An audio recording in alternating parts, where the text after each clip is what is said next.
Nice morning everyone. In previous video we had read that elderly gentleman dashed out from the shop and making a beeline towards his office. Okay, and the news got spread, dispersed amongst all the town that the bank is going to be bankrupt. Now from the para number 20. Men stood in groups at the street corners discussing the situation. The small town in the foothills seldom had a crisis and never had floods, earthquakes, droughts, etc. Okay, so in this paragraph जो लोग हैं वो सब ना street के corners पर खड़े हैं और सिचुएशन के बारे में डिस्कस कर रहे हैं कि ये जो small town in the foothills, now foothills, what is foothills? Low hill on the lower slope of a mountain. Foot hills क्या होते हैं? जो हमारे बड़े बड़े पहाड़ होते हैं उनका जो लोअर स्लोप होता है, लोअर स्लोप पर जो हमारे छोटे छोटे टाउन होते हैं उनको हम कहते हैं फुट हिल्स। तो फुट हिल्स पर जो वो टाउन है वहाँ क्या है कि जो क्राइसिस हैं वो रेयरली, सैल्डमली कभी आती है, बहुत कम आती है। जैसे वहाँ पर वो लोग कभी फ्लड, अर्थक्वेक, ड्रॉट, इन सब की ये सब क्राइसिस से तो कभी फेस करते ही नहीं हैं। And so the imminent crash of the local bank set everyone talking and speculating and rushing about in a frenzy. और फिर वहाँ क्या होता है, जब ये imminent यानी कि ये जो something एकदम suddenly जो ये क्राइस आ जाता है, जो ये क्रैश आ जाती है, कौन सी वाली क्रैश की? जो बैंक है वो बैंकरप्ट होने वाला है, तो सडनली सब क्या करने लगते हैं? आपस में बातें करने लगते हैं, प्रेडिक्ट, अनुमान लगाने लगते हैं। स्पेकुलेटिंग इज प्रेडिक्ट करना, क्राइसिस इज ट्रबल। तो सब प्रेडिक्ट करने लगते हैं और बैंक की तरफ भागने लगते हैं, rushing about in a frenzy. And what is frenzy? Frenzy is a state or period of uncontrolled excitement or wild behavior. Okay, so यहाँ क्या होता है कि लोग क्या करने लगते हैं, इस तरीके से, जिस तरीके से जंगली जानवर जो भागते हैं ना, उस तरीके से लोग वहाँ पर भाग रहे थे, ठीक है। और एंड अनकंट्रोल्ड एक्साइटमेंट, उनको जो एक्साइटमेंट था वो भी उनका बहुत ही अनकंट्रोल था, जिनको हम कंट्रोल नहीं कर सकते हैं। Some boasted of their farsightedness, congratulating themselves on having already taken out their money or no, and on never having put any in. Now कुछ ऐसे थे जिन्होंने पहले स्पेकुलेटिंग यानी कि उन्होंने प्रेडिक्ट किया हुआ था, उन्होंने फार साइटेडनेस इज ऑल्सो प्रेडिक्ट, उन्होंने प्रेडिक्ट किया हुआ था कि अपनी दूरदर्शिता लगाई हुई थी कि हमने पहले ही कहा था कि बैंक से जो है वो अपना पैसा निकाल लो, और कुछ लोगों ने तो अपना पैसा निकाल लिया और ये भी कहा कि कभी इस बैंक में वापस पैसा हम लोग जमा नहीं करवाएंगे। नाउ बूस्टेड इज कमंड, उनको अपने आप पर ईगो आ गया कि उनकी जो फार साइटेडनेस थी वो ट्रू होने वाली है, सही होने वाली है। And in science language far sightedness is also called a hypermetropia और hyperopia. Okay, so in this case, in this condition, the people, the human being, the eye of human being where distant objects are seen clearly but near objects appear blurred. उनको near objects कैसे दिखते हैं? blurred दिखते हैं, और जो दूर वाले objects होते हैं वो clear दिखते हैं। तो साइंस की लैंग्वेज में फार साइटेडनेस का मीन्स ये होता है कि जहाँ आप दूर के जो डिस्टेंट ऑब्जेक्ट हैं उनको क्लियरली देख सकते हैं। Others speculated on the reason for the crash, putting it all down to Seth Govindram's pleasure-loving ways. The Seth had fled the state, said one. Now अब क्या होता है, सब क्या करते हैं, अलग अलग रीजंस प्रेडिक्ट करते हैं, अलग अलग स्पेकुलेटेड करते हैं कि किसी ने ये कहा कि सेठ गोविंद राम ने जो है अपना स्टेट ही छोड़ दिया है, वो स्टेट छोड़ के भाग गया है। Someone is saying fled the country, किसी ने कहा कि उसने देश छोड़ दिया है। And other insisted that he was hiding somewhere in town, और किसी ने कहा कि वो जो टाउन में है छुप कर बैठा है, यानी वो कहीं ना कहीं टाउन में ही है, ना तो उसने कंट्री छोड़ी है ना ही उसने स्टेट छोड़ा है। Someone who had a relative working as a clerk in the bank decided to call him and get the facts. I don't know anything about it, said the clerk. Now अब कोई जो relative जैसे हमारे किसी न किसी जगह काम करते हैं, तो वहाँ भी ऐसा ही था कि टाउन में किसी के relative as a clerk bank में काम करते हैं। सो दैट पर्सन थॉट कि I should call the clerk, मुझे उस क्लर्क को कॉल करना चाहिए और पूछना चाहिए कि what are the rumours and what are the facts, कि फैक्ट्स क्या है और र्यूमर्स अनाउंस किया है।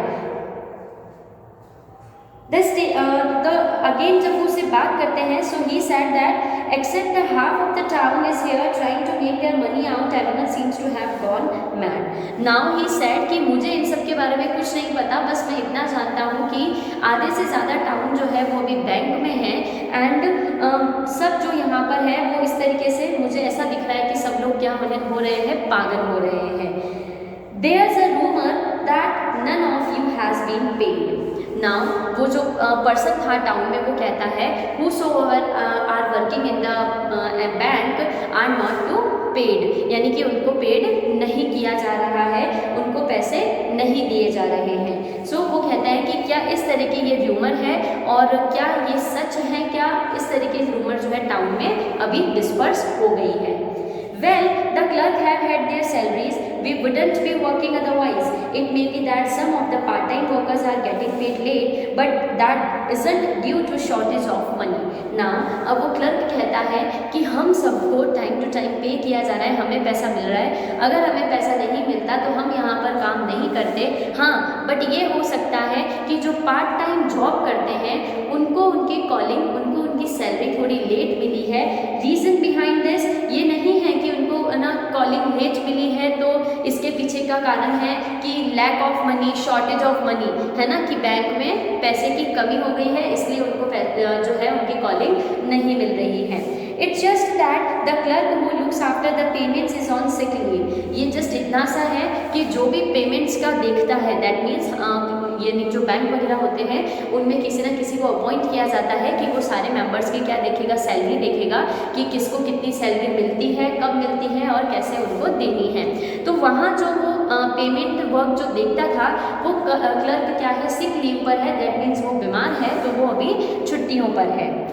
You don't expect me to do this his work, do you? And he put the telephone down. Now वो ये कहता है कि अब तुम मुझसे ये एक्सपेक्ट मत करना कि उसका ये काम जो है वो मैं करूँगा, क्या तुम मेरे से ऐसा एक्सपेक्ट करते हो, do you? तो वो ऐसा सब बोल के जो है फ़ोन को रख देता है।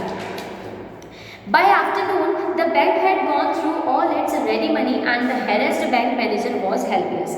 अब आफ्टरनून में क्या होता है, बैंक जो है रेडी मनी मीन्स क्या होता है, बैंक के पास वो पैसा जो उन्होंने ट्रांजेक्शन्स के लिए रखा हुआ है वो पैसा, तो वो जो रेडी मनी होता है वो ऑलमोस्ट क्या हो चुका है, आफ्टरनून तक सारा ख़त्म हो चुका है। एंड अब जो बैंक मैनेजर है वो हेल्पलेस है, वो हैरेस्ड है, दैट मीन्स वो परेशान है। And he got such kind of anxiety, उनको कुछ एंग्जाइटी, वो चिंतित है, वरी है कि जो है बैंक में पैसा ख़त्म हो चुका है। Emergency funds could only be obtained from one of the government banks.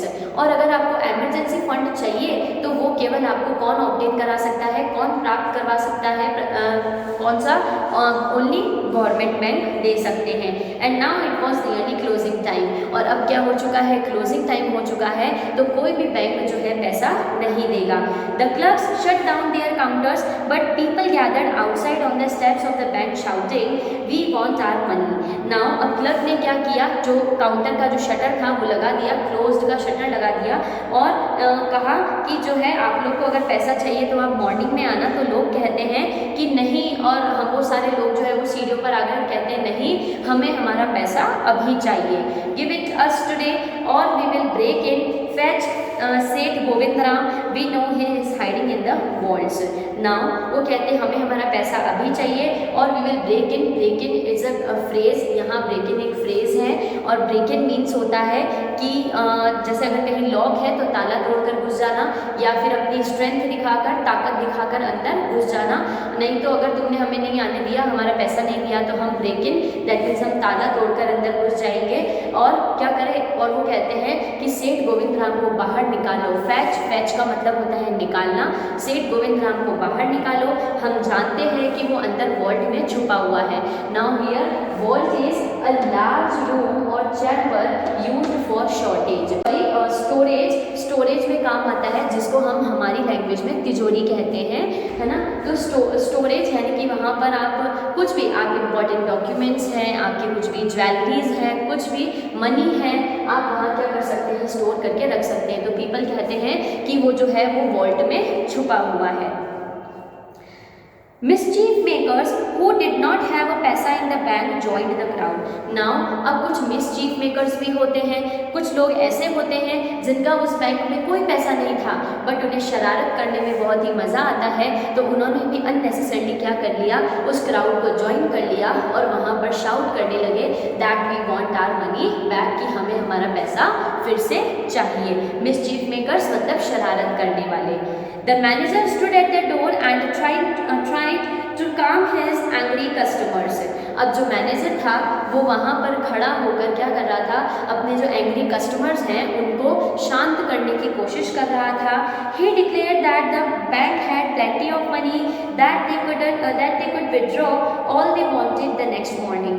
उसने कहा कि बैंक के पास plenty of money है, lack of money नहीं है। lack of money इस पैसे की कमी नहीं है, बैंक में बहुत सारा पैसा है, आप जिसको भी पैसा चाहिए आप मॉर्निंग में आइए और आप हमसे वो पैसा, अपना पैसा लेकर जाइए।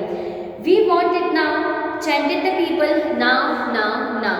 Chanted, chant means होता है से और shout repeatedly, यानी किसी चीज़ को कहना, चिल्ला चिल्ला कर बार बार कहना। तो वहाँ जो लोग थे वो कह रहे थे कि नहीं, हमें हमारा पैसा अभी चाहिए, right now, right now. A few stones were thrown and the manager retreated indoors, closing the iron grill gate.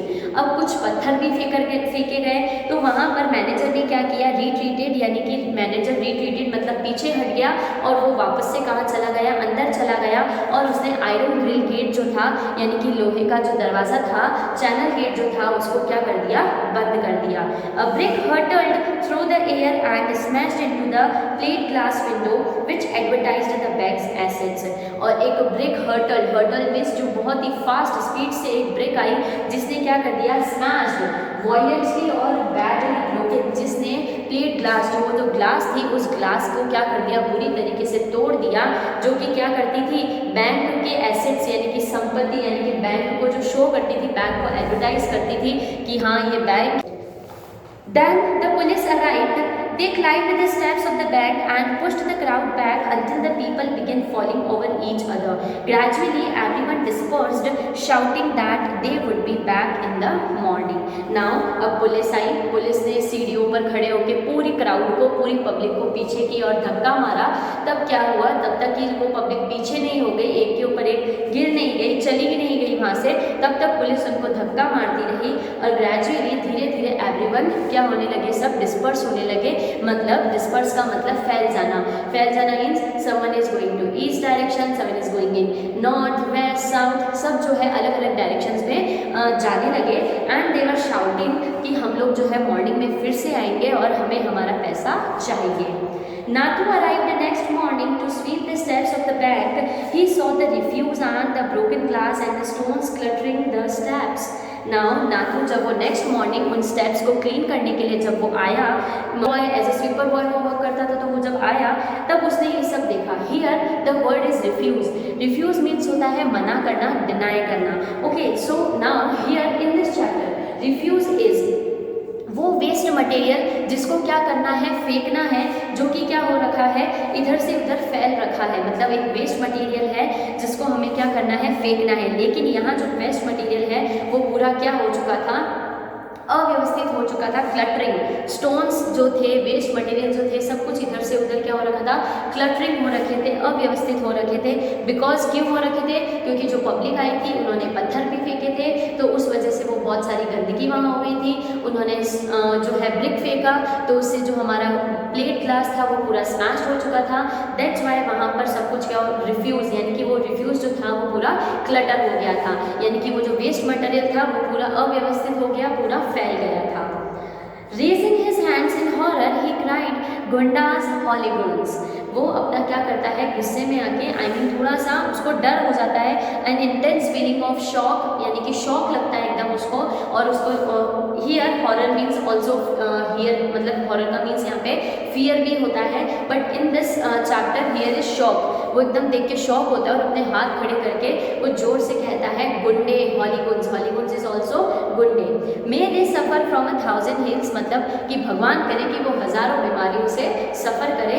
It was bad enough being paid irregularly, now I must suffer an increase of work. वैसे ही मुझे मेरी calling जो है वो irregularly मिल रही है, मतलब time पर नहीं मिल रही है, और अब मुझे ये और बढ़ता हुआ काम और ज़्यादा काम मुझे करना पड़ेगा। एक तो पहले सैलरी नहीं मिल रही है और ऊपर से मतलब उनको सैलरी मिल रही है बट वहाँ क्या है, जो क्लर्क सैलरी देता है वो भी सिक लीव पर है, दैट्स वाई वो सैलरी उनको इरेगुलरली पे की जा रही है। तो वहाँ वो कहता है कि एक तो वैसे ही सैलरी नहीं आई है और ऊपर से इतना सारा काम करो। He smacked the steps with his broom, scattering the refuse.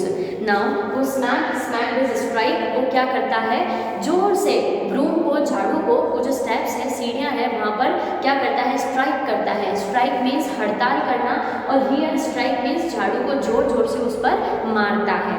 Okay, तो वहाँ और क्या करता है, सारे रिफ्यूज़ को, जो भी कचरा था वहाँ पर, जो भी गंदगी हो गई थी, उन सबको क्या कर देता है, स्कैटर्ड कर देता है, मतलब उनको बिखेर देता है फिर से। Good morning, Nathu, said Sitaram, the washerman's son, getting down from his bicycle. Now, अब वापस से कौन आ जाता है, सीताराम केम। वो कहता है good morning Nathu. Okay, now अपनी कब कहता है, साइकिल से उतरते हुए वो कहता है good morning Nathu, are you ready to take up a new job from the first of next month. क्या तुम रेडी हो नेक्स्ट मंथ के फर्स्ट डेट से न्यू वर्क करने के लिए, न्यू जॉब के लिए। यू विल हैव टू, तुम्हें रेडी होना होगा। I suppose now that the bank is closing, because अब क्या होने वाला है, बैंक क्लोज होने वाला है। वॉट डिड यू से, सेड नाथू। नाथू ने कहा वॉट डिड यू से, तुमने क्या कहा। Haven't you heard the bank is has gone bankrupt, क्या तुमने नहीं सुना है कि बैंक क्या होने वाला है, बैंकरप्ट होने वाला है। You had better hang around until the others arrive and then start demanding your money too. तुम्हें क्या करना चाहिए कि लोगों के, दूसरे लोगों के आने से पहले तुम्हें अपनी डिमांड ले लेनी चाहिए। दैट मीन्स अपनी डिमांड जो है तुम्हारे पैसे की, कि मुझे मेरा पैसा चाहिए, वो तुम्हें कर लेनी चाहिए, है ना। तो वो कहता है, उसको समझाता है कि अच्छा होगा कि दूसरे लोगों के आने से पहले तुम्हें तुम्हारा पैसा मिल जाए और तुम तुम्हारा पैसा उनसे मांग लो। You will be luck if you get it, ये तुम्हारा क्या होगा, गुड लक होगा अगर तुम्हें तुम्हारा पैसा मिल जाता है तो। He waved cheerfully and paddled away on his bicycle, वो क्या करता है, चीयरफुली, खुशी से लहराता हुआ अपनी साइकिल पर सवार होकर फिर से चला जाता है। Nathu went back to sweeping the steps muttering to himself, Nathu जो है वो फिर से क्या करने लगता है, वहाँ पे स्टेप्स की सफाई करने लगता है। मटरिंग इज गैबल करना, यानी कि वो अपने आप में मन में क्या करता है, बड़बड़ाता है। वो क्या कहता है, when he had finished he sat down on the bottom step to wait for the manager, he was determined to get his pay. Now अब वो मन ही मन में कुछ ना कुछ बड़बड़ाता है। फिर जब वो अपनी क्लीनिंग से उसका काम कंप्लीट करके जब वो स्टेप्स पर बैठता है और वो सोचता है, वो अपने मन में अपने आप से कहता है कि, है ना, पहले तो वो मैनेजर का वेट कर रहा है, वो कहता है कि आज तो मैं अपने पैसे लेकर ही जाऊँगा, I will definitely get back my money, यानी कि मैं अपने पैसे लेकर जाऊँगा। Who would have thought the bank would collapse? किसने सोचा था कि बैंक जो है collapse हो जाएगा, यानी कि ruin हो जाएगा, fail हो जाएगा, बर्बाद हो जाएगा। He said to himself, उसने ये सब अपने आप से कहा, and looked thoughtfully across the street, और जो है सोचते सोचते स्ट्रीट के पार वहाँ देखने लगा कि मैनेजर अभी तक आए हैं या नहीं आए हैं। I wonder how it could have happened, मुझे बहुत आश्चर्य है कि ऐसा कैसे हो सकता है। नाउ ये नाथू ने नहीं सोचा कि इन सब की शुरुआत मुझसे हुई थी, लेकिन यहाँ पर नाथू की कोई गलती नहीं थी। नाथू तो जस्ट अपना जो एंग्री वो था, वो गुस्सा था। ऑब्वियसली है कि अगर हम कहीं जॉब करते हैं, कहीं वर्क करते हैं, अगर हमें हमारा पैसा टाइम पे नहीं मिलता है तो हर किसी को क्या होता है, गुस्सा आने लगता है। तो वहाँ पर नाथू को भी गुस्सा आ रहा था, तो जस्ट वो जो वॉशरमैन सन था उसने इस बात को किसी अनदर वे में ले लिया और वहाँ जाके अपने जो उनका जहाँ पर वो गया था, मिसेस प्रशांत के घर वो गया था, वहाँ जाके उसने कुछ और कहा और मिसेस प्रशांत ने कहा तो मिसेस भूषण ने इसको किसी और अनदर वे में लिया। तो ये लोगों की सोच होती है, लोगों की थॉट होती है कि हम किस बात को किस तरीके से लेते हैं और उस पर कैसा रिएक्ट करते हैं। सो यहाँ मिसेस भूषण ने ऐसा रिएक्ट किया, नाउ मिसेस भूषण थॉट कि bank is going to be bankrupt, कि बैंक बैंकरप्ट होने वाला है। तो वो जाके ये सबको कहती है and this rumour dispersed in whole the town, और ये रूमर्स पूरे टाउन में क्या होती है, फैल जाती है। सो you must, not should, you must think whatever you are saying to someone, यानी कि कुछ भी किसी को कहने से पहले आपको सोचना चाहिए कि आप क्या कह रहे हो। So we have done with this chapter and you all have to learn and write these vocabularies and the previous videos vocabularies in your notebook. Thank you.